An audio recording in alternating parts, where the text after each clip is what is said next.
Hello, wrestling fans. I'm Shane Shadows, and welcome once again to Shane Shadows Presents Classic Indies, some of the great independent pro wrestling from all over the Mid-Atlantic, in some cases all over the world, over the course of the last 35 years. This is Season 2, and we're in the refurbished Studio B, and we've got a little something special for you this week. My friend, and will be joining me on commentary for our Wild Card Week. Remember, we have Wild Card Week. Steven Sark. Steven, thank you for joining us here. Shane, thank you so much for having me. I'm excited to be back. It's been a while. I'm super excited to see what we're getting into this week and to see what these matches are going to bring forth. Wildcard Wednesday, Wildcard Wednesday. We don't even know. Is it today? Is Wednesday? Wildcard Wednesday. We're recording on Wednesday, but we're probably going to be bringing this show to you on Thursday. Sometimes we just throw a tape in and we throw a match out. We don't have any idea what we're doing, and we just got to roll with it. There's almost no pre-planning. So if our producer's ready to click this match on, let's take it down to the ring, folks.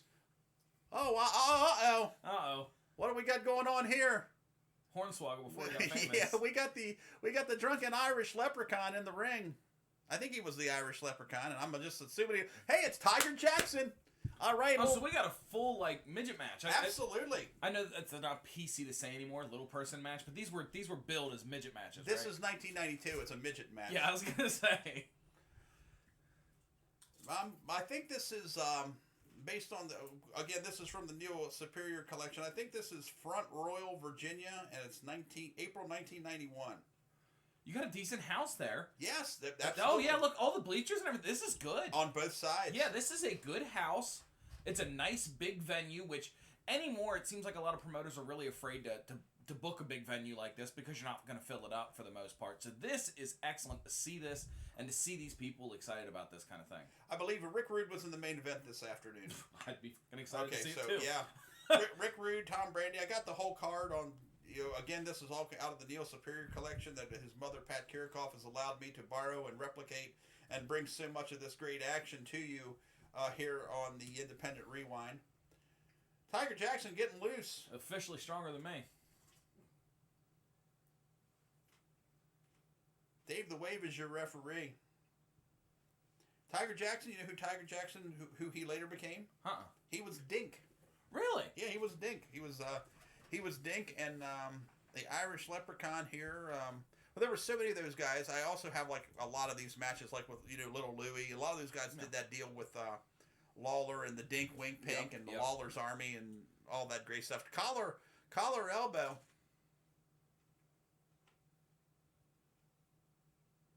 Oh. There you go. But now he's mocking him, and I don't think that's nice. Look at that mustache. I was excited for the clean break. Yeah, it's not often, but the mockery is... Yeah, these midgets were known for their mockery. Another backup. This time it's on the Tiger. Oh! Well, he tickled him. Now he dumped him on his ass. That's what you get for making fun of somebody, man. It's rude. Tiger Jackson was pretty well known for trying to make as much time with any... Oh! Can't assault the referee like that. That's dirty. Oh, come on. Lucky to get He's lucky he didn't. Yeah, you're right. He's lucky he didn't get it thrown out. I guess the ref saw that as just a small infraction. A small infraction, yes, absolutely. And they were short on wrestlers on this night, so these guys needed to go a little test of strength here. Oh, dropping the Tiger to his knees. Oh, not stepping on the fingers. Ouch. This guy's got to clean up his act. He's going to wind up in real bad shape. Yeah, absolutely. I like that the pants are, I think he just took a guy who was like 5'9" and rolled his pants up underneath because they're awful baggy. It wasn't a popular thing back then. Oh, are we going to try to stomp the fingers again? Oh, not that time. Hey, look up there. Oh, ouch. Oh, he stomped the toe. He's asking Dave. Say, Dave, look. Oh, no. He's begging for it. Oh, He's man. begging for it. Look at the big clown shoes on Dave. There, what's 13s? They gotta be. Golly. They should have just been red. Oh my gosh, look at the size of those things. Dave's in decent shape though. Credit to Dave. Yeah. Dave looks better than most of the wrestlers today. That shot almost looked low there. Double underhook soup. You know what? Beautiful butterfly suplex. Where are you going? Oh, you guys screwed that up. Damn it. Oh, that's like one of the most popular little people things ever, and they screwed it up. I'm unfamiliar with that. Oh, geez. Let's see if they get it right the next time. Okay, because if they try it again.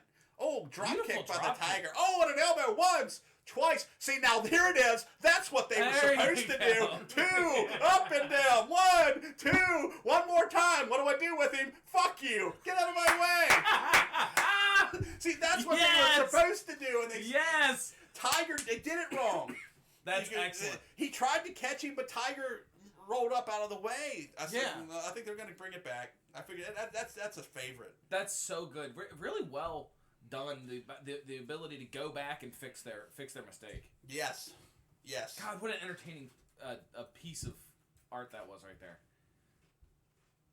See, now you have midget matches, and it's really just little guys who are probably drunk and hitting each other with shit. Yeah. And then this was like the comic relief in the middle of the card. You know, hey, somewhere in here, let's, after all these behemoths beat the shit out of each other, let's put the little guys out here doing some silly fun stuff. Yeah. Mouthful of fingers coming up here. I see Tiger Jackson flipping his tongue. He was notorious for like chasing every piece of ass around. I mean, he was. And little Louie was like that too. When I first started, mouthful of Tiger. When I first started, the first weekend, I met little Louie down in Only, Virginia, and he had this trick where he would attach like this chain. The He's Irish really taking leprechauns. advantage of this referee. Absolutely. This referee's really letting a lot go. Taking a chunk out of it. He's got to get a hold of this match. Absolutely. For sure. He's seeing if his ass is left. But yeah, you ever see like those old bricks that have like the holes in them? Yeah. Okay. Little Louie had a deal where he would attach like this thin chain to this brick and would tie it, hook it up to his cock and drag it around the locker room. I actually saw this. Literally an Irish whip. Look at the athleticism. Look at that. Look. Oh man. Man, balls right to the mouth. Took One, the tripod 2. to the face. Yeah, the tripod. Baby's arm holding an apple, just. Thump. Oh. That's a solid shot too. These guys, I tell you what, as much fun as it is to watch this, these two guys are really going at each other, and it's fantastic to see here. Because they could very easily go into this and just be entertainment, but they're not. They're going in, they're showing their athleticism, they're showing their sportsmanship, and they're really crushing it. That was excellent. He bounced his face off the top turnbuckle. Uh-oh. That was inner thigh for sure. Inner thigh. I've seen that. World's smallest wishbone. Coming up. Tricky Dick down there in the corner. Right down here? Yeah. He's laughing like, ah! Is this where it cuts off? Is this thing cut off I'm going to here? be furious. Maybe it's just a video problem because some of this Our stuff. producer's over here shoving his face full of sour cream rather than watching the production value. The action has gotten away from us here for a moment. Maybe we should head off to the. His feet look backwards. Yeah, don't they? Oh yeah. There we go. Might have just been a bad spot in the original record. You have to remember, guys, this stuff was recorded years ago, decades ago. 30 years. And watch this. We're looking at footage straight from then. Okay, so it's very, very possible that you're not getting top quality stuff. I can't even keep a straight face.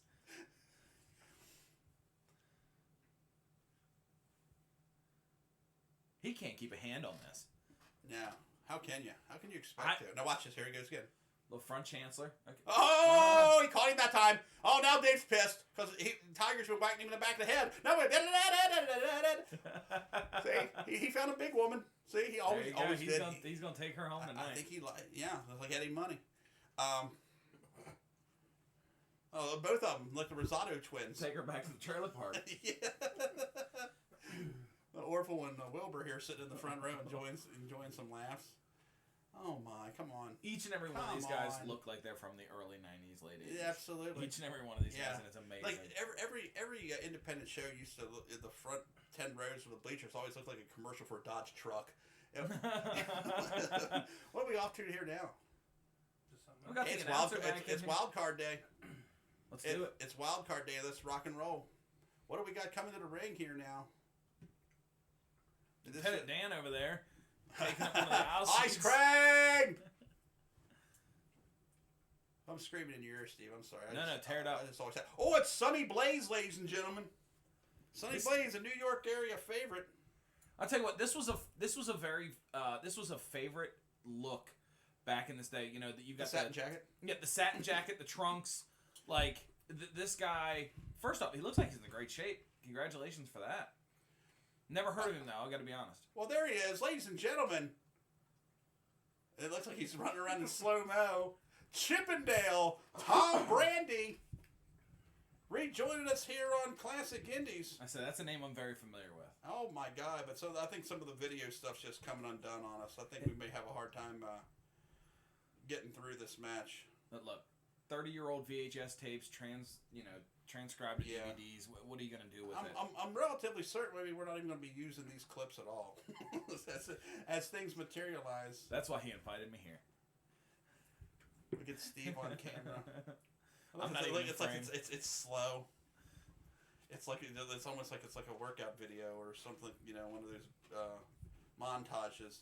I think we're gonna have to switch tapes. You want to switch a disc here real quick? We'll do it live. This is wild card, man. Let's just roll. Let's pop something real quick. Yeah, this time. Let me just throw something in here, and while we're recording. You know what though? This is indicative of professional wrestling. If you have been around independent professional wrestling at all in your life, you will understand that this is very much exactly how it works. There's so many times that when you're backstage, when you're putting a show together, a card together, did you already put it in? Yeah. Oh, damn. Yeah. How many times have I heard that in my life? Listen, I was just trying to keep it rolling, baby. But this is very, put it in. I'm so stupid. Wow, way to catch up with us here. Let's see what we got. Just hit something, and we'll see if we've done it before. Then we have, and if we did, we haven't. Oh, it's Bam Bam Bigelow. I'm so excited for this. I haven't seen a Bam Bam match off of main TV. Really? Yeah, and even still, I was just getting into wrestling as he was on his backside of his career. So, like, when I say getting into wrestling, I mean, like, as a kid enjoying professional wrestling. So, I haven't seen much of him, but massive inspiration, big guy who could move, seeing his moonsaults and all that. Like, you see Bam Bam, and if you're a bigger guy in wrestling, you go, this guy was not stereotyped. This guy went out there, he put his shit together, he tore it up, and anybody who was like, oh, you're a big guy, you have to wrestle, he threw that shit out the window. He knew how to wrestle like a big guy when it was time to wrestle like a big guy, and he also knew how to pull out the stops and really be a blockbuster. And that was amazing and wonderful to watch. And I'm excited to see this. I'm excited too because you've heard the introduction of his opponent, none other than Cowboy Ron Bass. Did not think that was the cowboy you were going with. Cowboy Ron Bass, or Outlaw Ron Bass, depending on what promotion you saw him in. This is coming to you from the University of Guam Fieldhouse in Guam. Guam. Have you ever been world famous? Oh, from behind, attacking him with that bullwhip that he referred to as Miss Betsy, and choking out the Bammer. This is not something you normally see. Normally, Bam Bam's on top. He's the aggressor. This is unbelievable. The bell has rung. He's really got to get it together, or he's going to get disqualified for sure. Absolutely. I don't know how familiar you are with Ron Bass, Stephen, but Ron Bass was a very well-traveled, experienced professional. Wrestled on both sides of the fence. Was a fan favorite and a rule breaker. Obviously, the Cowboy Outlaw moniker, rugged, tough individual. Used to wrestle steers, so he's very used to taking on a man of Bam Bam size, or maybe not a man of Bam Bam size, but a creature of Bam Bam size and bigger. Look at that knee drop. That was expertly planned, precision, right to the back of the neck. Just exactly what you want to possibly cause a concussion on your opponent. Really take him out of this fight and really wear him down. A guy like Bam Bam, when he's down, you have to take that opportunity now. Absolutely. And Ron Bass is nobody's. He's no slug. He is not intimidated at all by Bam Bam. And right now, he's taking the measure of him. Bam Bam's a little woozy, but fighting back now. Always a fighting Bam Bam, always coming up. He's got to watch those closed fists, though. We don't want to see any dirty fight. There you go. Nice, clean, open hand there. I can tell you, Ron Bass is not the kind of guy who's afraid of a fight. That's for sure. And when Bam Bam fires back, Ron Bass is going to be able to take it just as easily as he dished it out as well. This is wonderful. I'm seeing this kind of stuff for the very first time. Watching these guys go at it. Oh, mouthful of boot. Mouthful of boot. We got an audio issue in the background here. Again, 30-plus-year-old videotape here. We're lucky that the quality's as good as it is as it plays. And Bam Bam firing a third headbutt to the Outlaws' waiting ranch, so to speak. His technique in that headbutt is absolutely fascinating. To watch him right at the last minute kick his feet up as to drive that head down and really put the weight behind it, that guy was an assassin in the ring. Now Outlaw's just swinging. He's swinging for the fences. He can't see very well because now Bam Bam has put it on him good. In the corner! Boom! Big avalanche. That's a lot of weight coming down on you, Shane. That's a lot of weight. One more time as Bass struggles to his feet. He looks like he may be an Outlaw torn. Drop kick by the Bammer. Do you know who our referee is here? I think our referee's Dave the Wave. Head right to that turnbuckle. It took too much time. Wicked close. How hard did he have to hit Bam Bam with a clothesline to send 450 pounds head over tea kettle to the arena floor? I was just thinking the same thing. Watching him hit like that, and you see his knees buckle instantly. That is so much weight coming down on a big guy like that. Right on the concrete, the knees buckle. He's going to show damage. We got a chair. Oh, come on. There's no way referee's going to let that go. There's no way. 2 shots with this chair. Really taking its toll on Bam Bam. I think that things are beyond Dave the Wave's control here. I think that Dave the Wave's actually physically removed himself from this action out of fear of consequence to himself. Bam Bam at 450, Ron Bass at 310. This is a fight on the arena floor, and the weapons have come into play. Especially if this is a main event match, he may not only fear for his safety from the wrestlers, but from the fans too. Whatever's riding on this match, if he calls it right now for disqualification, he could be in a lot of trouble. Okay, security's not thick here. He could really be afraid for himself right now. Absolutely, and remember, a lot of this crowd here, this is Guam, this is the islands outside of Hawaii. Some of these people may not be attuned or speak really good English. I mean, I'm not 100% sure, but if there seems, when there's a language barrier, there seems to be a more of a tendency for that type of behavior to take place. We apologize once again for the graininess of the video as it plays now, but hopefully we're playing through it. Outlaw Ron Bass over there on the top part of your screen, or the lower to middle part of your screen, taking the measure of Bam Bam Bigelow on the floor. I can barely see what he's doing over there. Oh, right into the turnbuckle post. You saw that. I could see that. I could see him throwing those massive ham hocks of right hands there a few minutes ago. You could barely tell what was happening, but you could really see it coming. He's coming in trying maybe break the count, or maybe at this point he just feels so confident that he's got this thing won that he just wants to let everybody else know about it. Absolutely, and Ron Bass, again, as we said, not a small man. That man had it. Honestly, his fist looked like a canned ham at the end of a telephone pole, just jamming them into Bam Bam. And what he couldn't do with fists, he's doing with chairs. He is not afraid to take this fight to Bam Bam. But if you look at the size, I know right now because the camera's so far back, it's hard to tell the size, the real size of this guy.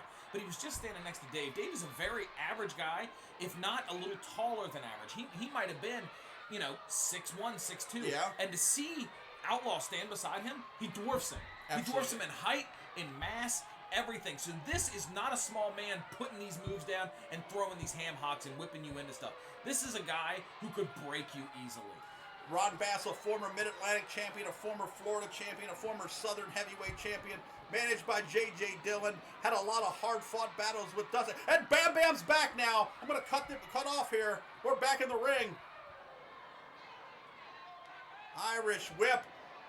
Look at the size on that. Look at the agility. Whoa! And a 3 count. Bam Bam Bigelow snags one from Outlaw Ron Bass. Oh, but Bass from behind again. So unhappy about a loss like that. So unhappy to get it snagged from you when you thought you had it.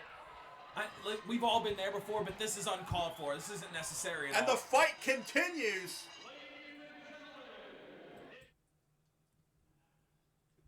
We can see these 2 monster of men outside here really throwing back and forth. This is just a brawl at this point. Absolutely. This is a fight.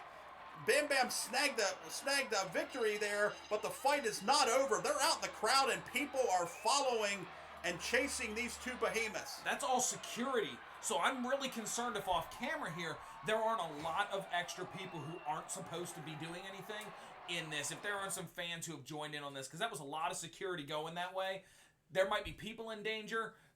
Anything could be happening right now in Guam. What is going on? The ring announcers returned to the ring. I don't know if they're getting ready to go to the next match or whatnot, but ladies and gentlemen, will you join me for one more? Join me for one more. Will you stay another week? I'll stay. Absolutely. I'll stay Ladies and gentlemen, you just got to see some midgets. You got a clip of Tom Brady, and you just saw an outstanding brawl between Ron Bass and Bam Bam Bigelow. You excited? That was awesome. I'm so excited. I can't wait to see what we have next. All right, I'm Shane Shadows. This is Steven Sarks. We're going to see you next week on the Independent Rewind.